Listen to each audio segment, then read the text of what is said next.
Godzilla now knows he's got a threat that's more mechanical than monster. Here's your look at the stories. This is the Godzilla vs. Kong Mechagodzilla.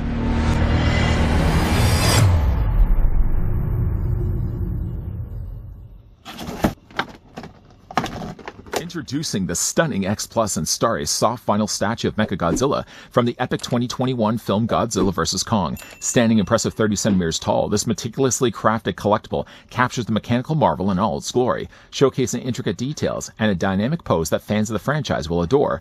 The statue features high-quality soft vinyl construction, ensuring durability and a striking finish that brings Mechagodzilla to life. With its fierce expression and expertly painted metallic accents, this piece is a must-have for any serious collector or Godzilla aficionado. But that's not all. The deluxe version of this figure statue takes the display to the next level with an eye-catching light-up feature. Illuminate your collection and watch as Mechagodzilla's menacing glow enhances its imposing presence, creating a captivating focal point in any room. Could you imagine being the king of the monsters and locking eyes on Lockjaw here? Before though we get a closer look at the new Starry's Godzilla vs. Kong Mechagodzilla Deluxe version, I'd like to first back it up a bit and thank the team at Starry's that provided this sample. This statue is slated to drop the third quarter of 2025. The online sites that usually have listings for Starry's also have the pre-order for this guy up right now for $399.99. Some assembly is required. It's actually just the back of the tail. I'll show you guys how that attaches in a moment. And this guy also does light up.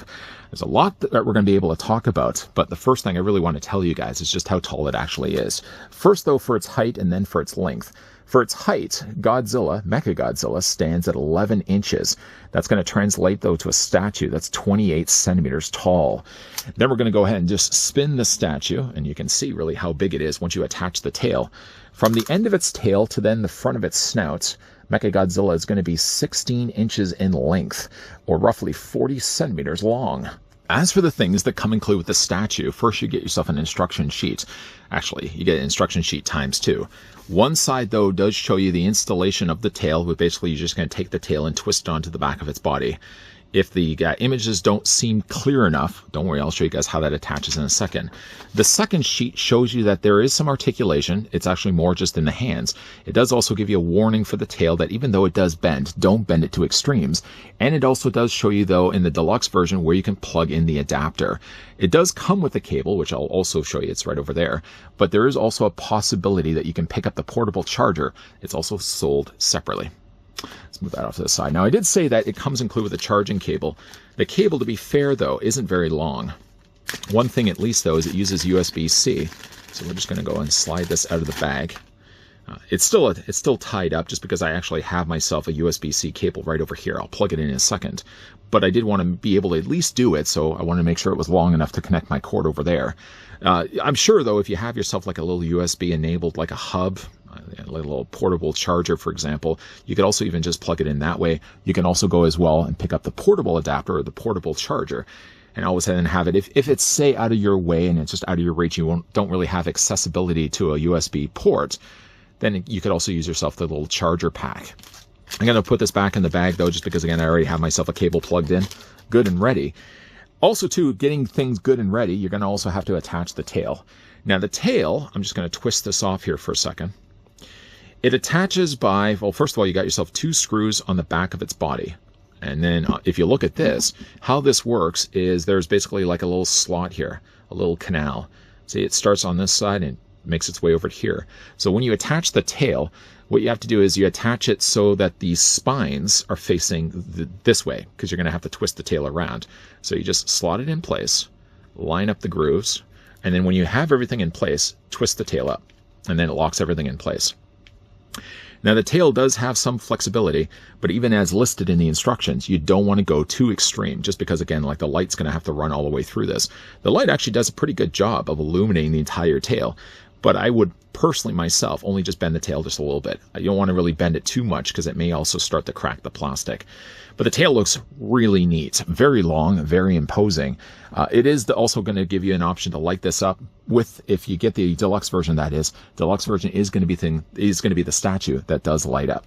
It does have some posability. I guess we can kind of run through that quickly. The hands are the only thing really on the statue that do twist around. So you can take like the big giant claws, turn it on this one, and you can also turn it up on here. I do wish that they could have found a way to maybe incorporate some head articulation just so you'd be able to turn this around. My guess, though, is they wanted to really make a continuous light source, because when it illuminates, it basically illuminates right from the top all the way down to the tippy tip of the tail. Some nice sculpting, though, goes into the Mechagodzilla, whether you like this look of Godzilla as a mecha self, or if you really prefer the vintage look of Mechagodzilla. I really do like the design of this. I don't know it's ever really going to trump the design of the original Mechagodzilla. That's still my personal favorite. I do think, though, it's very imposing, the way they've sculpted the face. All of this basically would have been cast, I'm guessing, in the red plastic, and then they would have meticulously gone in there and painted the silver over top of it. So again, you've got a really nice looking head sculpt. You can see as well that on the inside of the mouth, there seems to be almost like an even sculpted tongue. Nothing again on this does move, neither the head nor the arms. Only really the hands are the only thing that does have some mobility. Some nice sculpting also went into the arms and the rest of the body as well.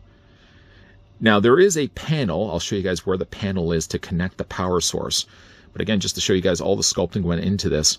Being that it's also made of the material it is, it's very light. You don't really have to worry of picking this up and feeling like it's overly heavy.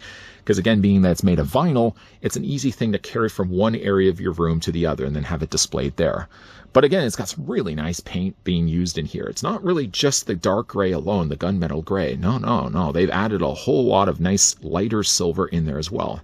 Maybe perhaps there could have been an opportunity where they could have added a darker wash, maybe at the very least, maybe to the face. So because there's so much sculpting going on to the head, the little wash of black paint, I think, could have gone a long way to bring out some of these details. But still, you can probably even make out that there's the eyes. There's a nice silver all around that.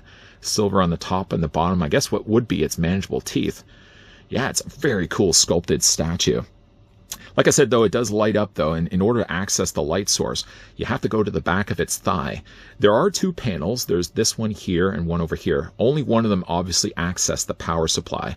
So what you're going to have to do is this little, see it angles down like this?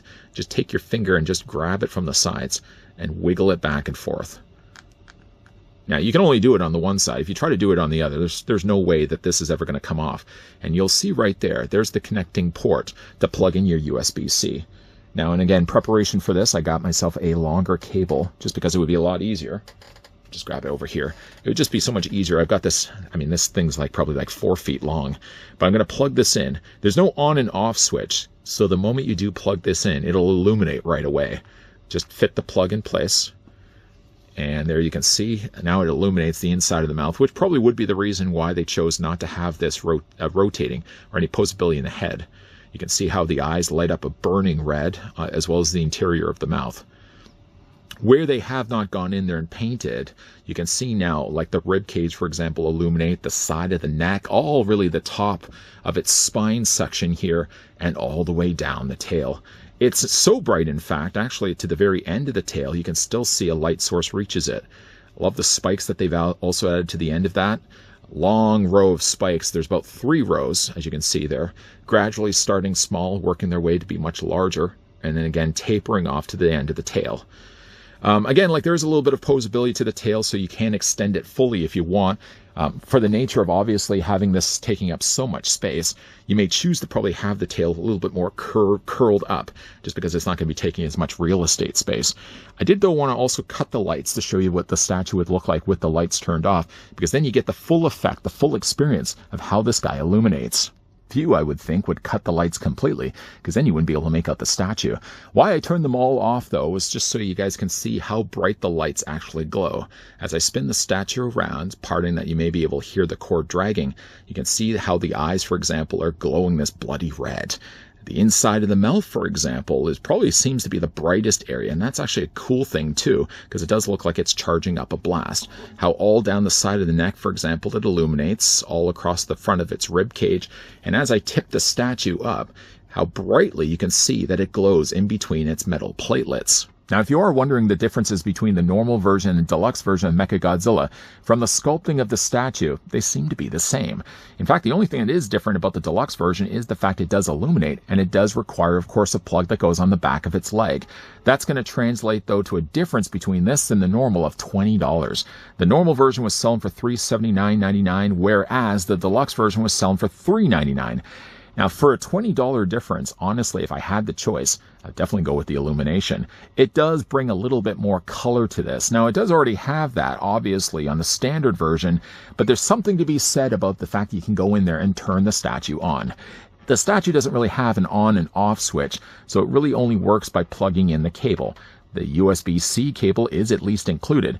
It's not very long though, but if you already have, like I have, a USB cable that's long enough, you can easily plug this into any USB-enabled device, whether it be a hub or whether it just be a plug-in socket, and then it would just illuminate all the time. You can also as well go with a portable charger, but that's something that Starry's sells separately. If you also just have yourself like an external battery supply, I mean, how many people have those for charging their phones? It would really work the exact same way. You just would have to just plug in your USB to that, and then you would just always be able to illuminate Mechagodzilla. This one, again, is going to be slating to drop the third quarter of 2025. The standard is going to be also the same. I'd like to thank the folks over at Starry's that did provide this sample of the new Godzilla vs. Kong Mechagodzilla. And in this review, we had the chance to have a look at the deluxe version. What do you guys think of this one? Let me know down below in the comments section. Have you guys already pre-ordered the Mechagodzilla? And if you had the choice, would you go with more of the regular version, or would you rather go with the happier, the cooler feature of having it be illuminate with the deluxe? Which version of Mechagodzilla would you guys want to go with instead? If you guys did also enjoy this video, you can do it certainly a solid by hitting it with a like. You guys want to stick around for more so? Yeah, I hope so. By the way, we even though we are kind of wrapping up things right now for a mechanized Godzilla, there in fact will be some more Starry's Godzilla reviews in the pipeline and coming your way. As always, guys, thanks for watching. See you guys next time.